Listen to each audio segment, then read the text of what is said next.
अब सहाबा परेशान, या रसूलल्लाह अंधेरा है, बाहर रोशनी नहीं है, घर कैसे जाएंगे?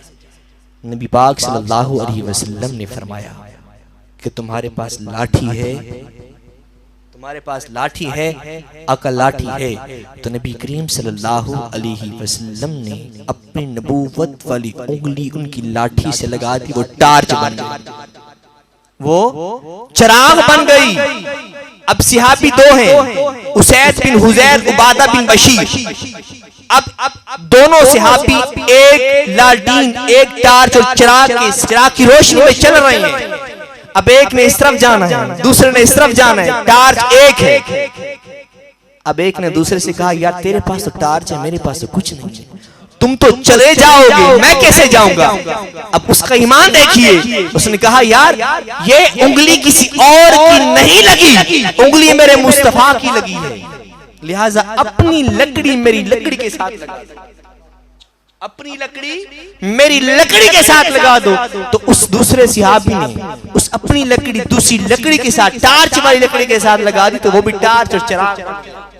अल्लाह ने महबूब को सिर्फ नूर नहीं बनाया, सिराज मुनीरा बना के भेजा, सिराज मुनीरा बना के भेजा।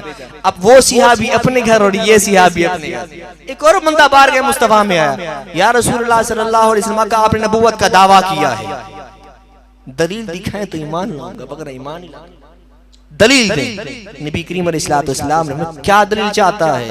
कहा जी खजूर का दरख्त है, खोजे को हुक्म दे वो चल के आए, खोशे को हुक्म दे वो चल के आए। फरमाया जाओ दरख्त से कह दो नबी पाक अलैहिस्सलाम तुझे बुला रही।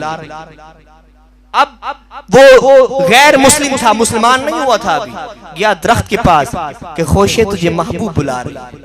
अब खोशा हदीस पाक में आता है, खोशा टूटा और वो चल के उतरा, उतर के बाद मुस्तफा में आया, मेरे महबूब को सलाम किया, तो फरमाया जाओ जहां से टूट के आए थे वहां जाके वापस लग जाओ। अब वो खोशा बार के मुस्तफा से जा रहे और दरख्त के ऊपर चढ़ता है, खजूर के दरख्त पे जाके वहीं लगता है जहां से टूटा था। अंदाजा करें मेरे नबी करीम अलैहिस्सलाम के मकाम का अंदाजा।